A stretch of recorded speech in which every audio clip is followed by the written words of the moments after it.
Dear George Lucas, brace yourself. I've never seen your movies. Now I know all the main characters. I've heard all the spoilers. I know who the father is. I know what Chewie looks like. I might know what Jabba the Hutt looks like. I might. I know that Harrison Ford went from a carpenter to Han Solo, and Carrie Fisher has big hair and some sexy slave bikini, and I know Yoda sideways likes to speak, but don't freak. I've never seen your movies. I didn't need to. I absorbed them.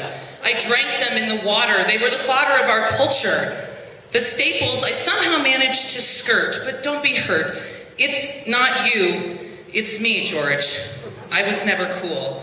And apparently not uncool enough either, because freaks and geeks of every nature feel elevated in stature when they match their wits to mine. They win every time. All I need to do to secure my loser stature is to confess my dirty little secret. I've never seen Star Wars. People gasp.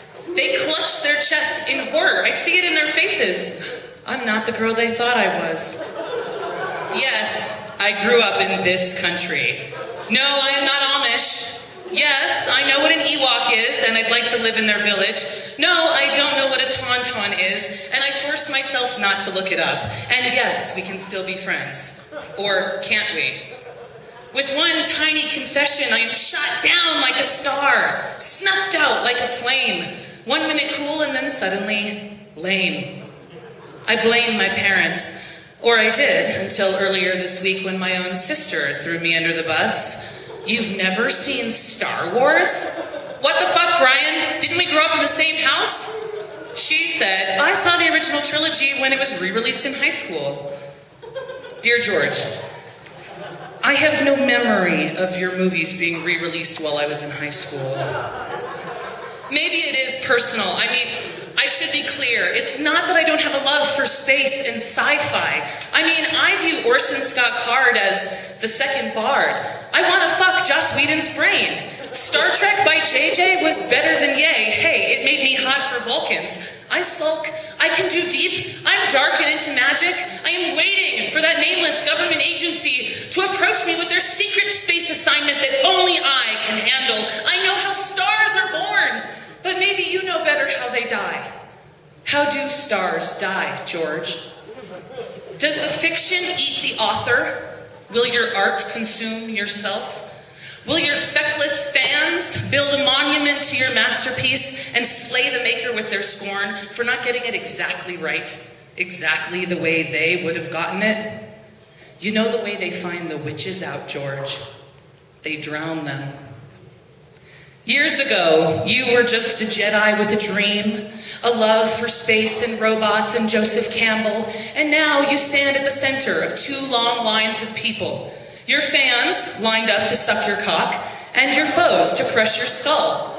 And I am neutral, Swiss in this. I am leaning hard into a learning curve, surprised to find that Bubba Fett is Boba Fett. And yet, my instinct has always been to protect the artist. Anyone crazy enough to create despite all the overwhelming reasons not to bother.